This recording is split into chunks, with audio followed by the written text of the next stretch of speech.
Howling started 3 clicks north of our position, somewhere deep in the pine-covered ridgeline where no village had stood for 20 years. I pressed my eye tighter against the PVS-31 night vision goggles, scanning the tree line for movement. But the sound didn't match anything in my 12 years of combat experience. Not wolves, not wind through the mountain passes, not the wild dogs that sometimes trailed Taliban fighters through these valleys. This was something else entirely, something that made the hair on my neck stand up despite the 40 pounds of gear weighing me down. "Reaper 6, you getting this on comms?" I whispered into my radio, keeping my voice low enough that it wouldn't carry beyond our immediate perimeter. Staff Sergeant Marcus Webb crouched beside me behind the rocky outcropping, his M4 trained on the same tree line. "Affirm, Sergeant Hayes. Local elders mentioned something about the night singers in the briefing. Thought it was just mountain superstition." The temperature had dropped 15 degrees since sunset, and now, at 0200 hours, frost was forming on our equipment. My breath came out in white clouds that dissipated slowly in the thin mountain air. We were at 9,000 feet, deep in the Korengal Valley, the Valley of Death, as it had been called during the height of the war. Our mission was simple on paper: locate and extract Captain Jennifer Rourke and her 3-man ODA team who had gone silent 72 hours ago during a village outreach operation. Last known position was a small hamlet called Yakubi, nestled in a valley that had seen more American blood spilled than most people back home would ever know. But nothing about this mission felt simple. The howling came again, closer this time, and I could hear the distinct pattern: 3 long calls, then silence, then 2 short barks. It reminded me of coyotes back in New Mexico where I grew up, except the pitch was all wrong, too deep, too deliberate, almost like it was communicating. "Reaper 2, Reaper 3, radio check," I called softly to the rest of our 8-man element, spread out in a defensive perimeter around our overwatch position. 2, good copy. That was Corporal James Mitchell, our communications specialist, positioned 20 meters to my left with the SATCOM rig. 3, solid. Staff Sergeant David Park, our medic, was pulling rear security with Specialist Alex Rodriguez, our youngest operator at 23. I keyed my radio again. "Everyone stay sharp. Something's not right about this area." "Webb, you ever hear anything like that before?" Webb had spent 3 tours in these mountains before joining our unit. If anyone knew the sounds of the Hindu Kush, it was him. He shook his head slowly, never taking his eyes off the tree line. Negative, and that's what worries me. The mission briefing at Phoebe Wright had been rushed, too rushed. Colonel Davidson, our task force commander, had barely given us 6 hours to prepare before inserting us via Chinook into this cursed valley. Captain Rourke's last transmission had been fragmented, something about the village being wrong and not what it seems. Then silence. No emergency beacon, no follow-up comms, just dead air for 3 days. I pulled out my map and studied it under the red lens of my flashlight, careful to keep the beam directed downward and shielded. Yakubi was another 2 kilometers northeast, down in the valley proper. Between us and the village was dense forest, a river crossing, and terrain that had swallowed entire platoons during the war. "Reaper 6, this is Nighthawk 1. The voice crackled in my earpiece. Our AC-130 gunship providing overhead support from 12,000 feet. "Go ahead, Nighthawk. Be advised we're picking up multiple heat signatures in the tree line, approximately 400 meters north-northeast of your position. Count is difficult to establish. They're moving erratically, but they appear to be converging on your location." My pulse quickened. "Can you identify?" "Armed personnel?" There was a pause. "Negative identification. Thermal signature is unusual. Recommend you move to secondary position." Unusual. In my experience, when an AC-130 gunship crew, people who had seen every kind of combat situation imaginable, called something unusual, you listened. "All Reaper elements, we're moving. Mitchell, collapse on my position. Park, Rodriguez, maintain rear security and prepare to displace. We're heading to Waypoint Bravo." The team moved with practiced efficiency. Shadows within shadows. We had trained together for 18 months, run operations across 3 continents, and trusted each other with our lives. But as we prepared to move down the mountainside toward the village, I couldn't shake the feeling that we were walking into something none of our training had prepared us for. The howling came again, and this time it was answered by others. A chorus of inhuman voices echoing through the valley, growing closer with each passing second. 6 hours earlier, I had been drinking coffee that tasted like motor oil in the Task Force Operations Center at Phoebe Wright, watching the sun set over the mountains and wondering if this deployment would be my last. The Tactical Operations Center was crowded with officers and senior NCOs, all clustered around a digital map display showing the Korengal Valley in topographic detail. Colonel Davidson stood at the center, a phone pressed to his ear, his jaw clenched tight enough to crack teeth. I stepped closer to the map. Yakubi was marked with a red circle, deep in territory that had been contested for nearly 2 decades. What's the last known intel, sir? The recording played, filled with static and interference. Rourke's voice came through in fragments. Village is abandoned. No, wait. They're here, but they're not. More static. Something in the buildings, sir. Something that doesn't. A sharp crack, possibly gunfire. Falling back to rally point. They're in the trees. Oh God, they're not human. What about the local population? I asked. Did anyone report seeing Rourke's team? Davidson exchanged a glance with Chen. That's where it gets complicated. We debriefed elders from the neighboring valley. They refused to talk about Yakubi, said the village was cursed, and that people who go there after dark don't come back. One elder mentioned the night singers, predators that hunt in the darkness. I studied the map, calculating distances and terrain. So what's the mission, sir? Search and rescue? Search and rescue, with reconnaissance as secondary objective. I'm sending your team in light and fast. 8 operators, full combat load, 48-hour time limit. You insert via Chinook at LZ Eagle, 3 clicks west of Yakubi. Move in on foot, locate Rourke and her team. Extract immediately. If you encounter enemy forces, you have clearance to engage. But priority is getting our people out. Rules of engagement, sir? He didn't finish the sentence. He didn't need to. The briefing continued for another hour. We reviewed aerial imagery, studied topographic maps, established radio frequencies and extraction protocols. Mitchell set up our communications equipment, SATCOM, ANPRC 152 radios, GPS beacons, and a backup CSL beacon in case everything went to hell. Park checked medical supplies, trauma kits, morphine, antibiotics, and enough bandages to treat a platoon. Rodriguez and Specialist Kevin Grant, our heavy weapons specialist, prepped the ammunition and explosives. Webb coordinated with the AC-130 crew that would provide overwatch. The weight settled on my shoulders like an old friend. 60 pounds of gear that could mean the difference between life and death. As the sun disappeared behind the mountains, we loaded onto the MH-47 Chinook for insertion. The helicopter's twin rotors beat the air with a rhythmic thump that I felt in my chest. Staff Sergeant Emma Cross, our second team leader, sat across from me, checking her rifle for the 3rd time. You feel it too? She asked over the rotor noise. Feel what? That something's off about this mission. The way Davidson looked, the way that intel officer couldn't meet our eyes.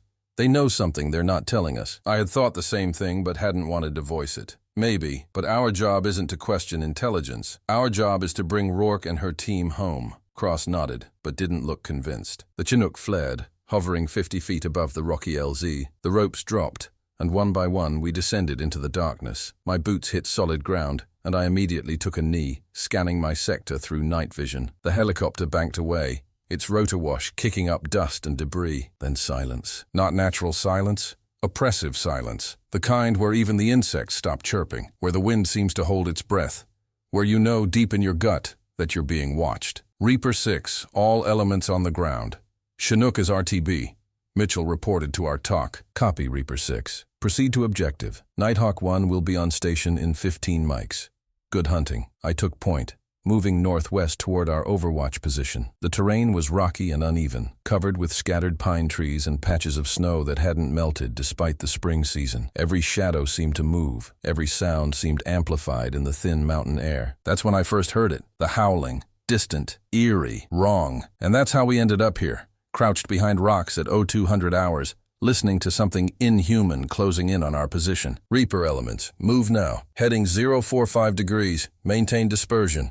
Weapons tight until I give the word. I kept my voice calm, professional. Despite the adrenaline flooding my system, the howling continued, now coming from multiple directions. 3 distinct groups, maybe 4, coordinating their movements. That alone should have been impossible. Wolves didn't hunt like this.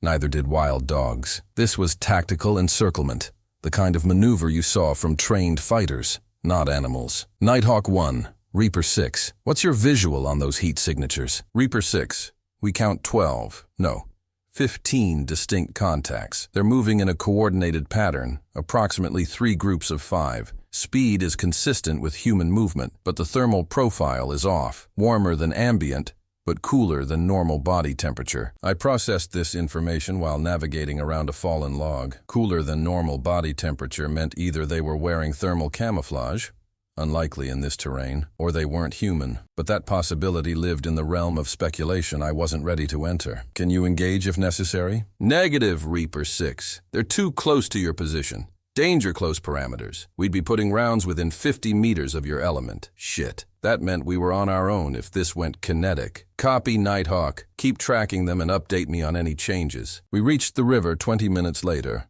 A fast-moving stream swollen with snowmelt, about 15 feet across. The designated crossing point was a series of flat rocks that created a natural bridge.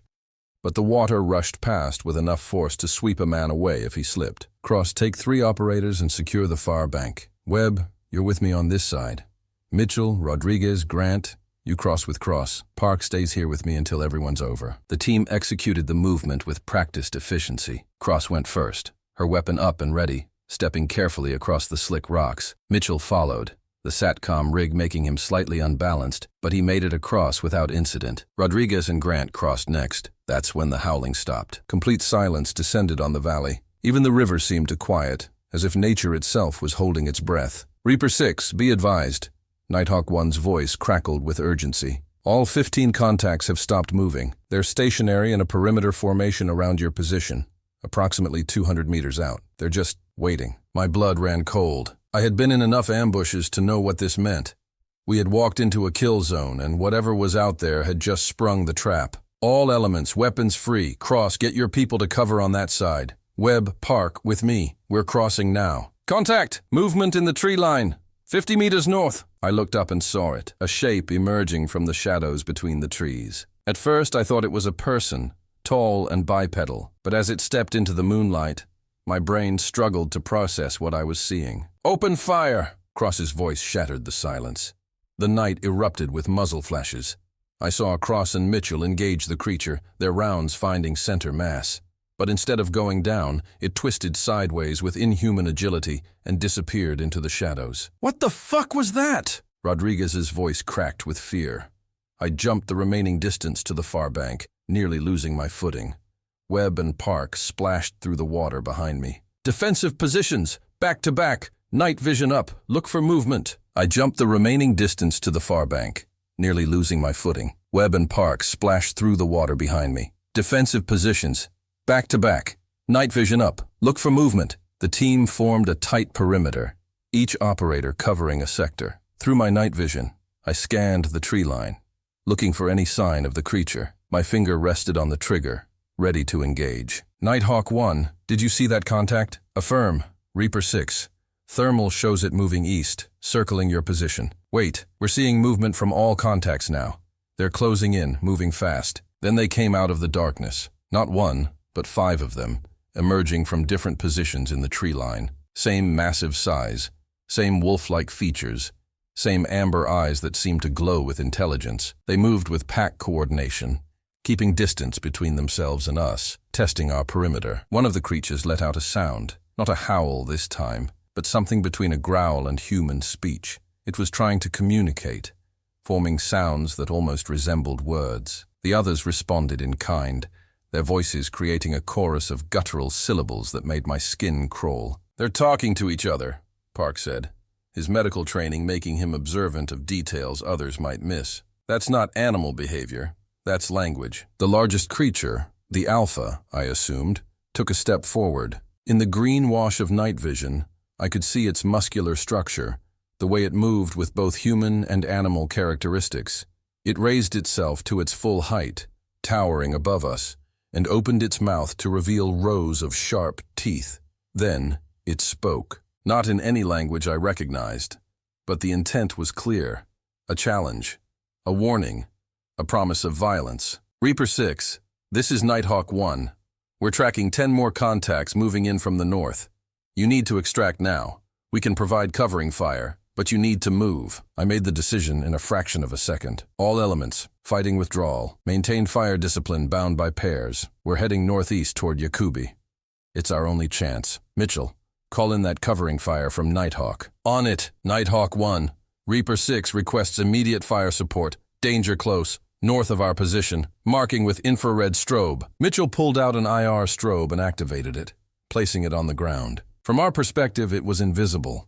Through the AC-130's advanced optics, it would shine like a beacon. Copy, Reaper 6.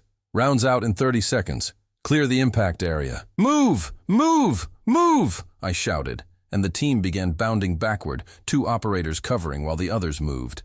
The creatures watched us, their amber eyes tracking every movement, but they didn't charge. Not yet. Then the AC-130 opened fire. The 25mm cannon rounds impacted the tree line with devastating effect, each shell exploding with deadly precision. Trees shattered, the ground erupted, the creatures scattered, moving with incredible speed to avoid the fire. But they didn't flee. They adapted. As we moved through the forest toward Yakubi, I realized with growing horror that we weren't escaping. We were being herded. The creatures were using the AC-130 fire to push us in a specific direction, toward the village, toward whatever had happened to Captain Rourke and her team. We reached the outskirts of Yakubi 30 minutes later, exhausted and low on ammunition. The AC-130 had expended nearly 1,000 rounds trying to keep the creatures at bay, but they were too fast, too intelligent. Every time Nighthawk 1 thought they had a clean shot, the creatures would vanish into terrain that shouldn't have provided adequate cover. "Hold position," I ordered, raising my fist. The team took knee behind a low stone wall that marked the village boundary. Through night vision, I could see that Yakubi was intact. No battle damage, no signs of fighting. But it was completely silent. No dogs barking, no generators humming, no sounds of human habitation whatsoever. "Mitchell, try to raise Rourke on her personal frequency." Mitchell adjusted his radio and transmitted, "Viper 6, Viper 6, this is Reaper 6 on Covered Freak. How copy?" Static. He tried again. Still nothing. "Nighthawk 1, what's your thermal reading on the village?" "Reaper 6, we're showing approximately 40 heat signatures inside the main compound structure, but the temperature profile is wrong. Too cold for living humans. Could be bodies, but they're showing some kind of minimal thermal activity." My stomach tightened. 40 bodies. That was far more than Captain Rourke's 4-person team. That was the entire village population. What about those creatures? Where are they? Lost contact when they entered the village. Too much thermal interference from the structures. They could be anywhere.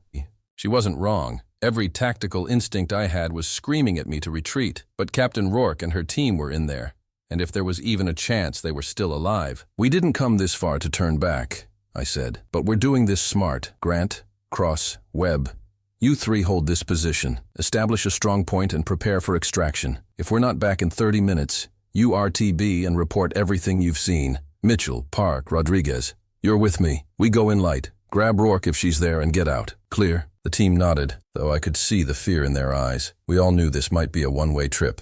I checked my rifle one more time, ensuring a round was chambered. "Mitchell, switch to Vox comms. I want continuous open channel. If something happens, everyone hears it." "Copy that." We moved toward the village entrance, weapons up and ready. The main gate stood open, hanging slightly askew on its hinges. The courtyard beyond was empty, but I could see drag marks in the dirt, dozens of them, all leading toward the largest building at the center of the compound. "Blood," Park whispered, kneeling beside one of the drag marks. He touched the stain and brought his fingers up to examine them. Old, at least 2 days. Consistent with traumatic injury. The howling started again, but this time it came from inside the village, from the central building. Multiple voices creating a chorus that resonated with harmonics that shouldn't have been possible from animal vocal cords. "They're calling others," Rodriguez said. "Like wolves calling their pack." But these weren't wolves. I had seen enough to know that whatever these creatures were, they existed in some nightmare space between human and animal, possessing intelligence and physical capabilities that defied natural explanation. We approached the central building carefully, using proper clearing procedures. Mitchell stacked on the left side of the door. I took the right, with Park and Rodriguez providing rear security. The door was already open. Inside, the smell hit us first. Copper and decay, mixed with something musky and animal. I swept my rifle through the doorway, night vision revealing a large room that had been converted into, what? A nest? A den? The floor was covered with torn clothing and equipment. I recognized the patterns.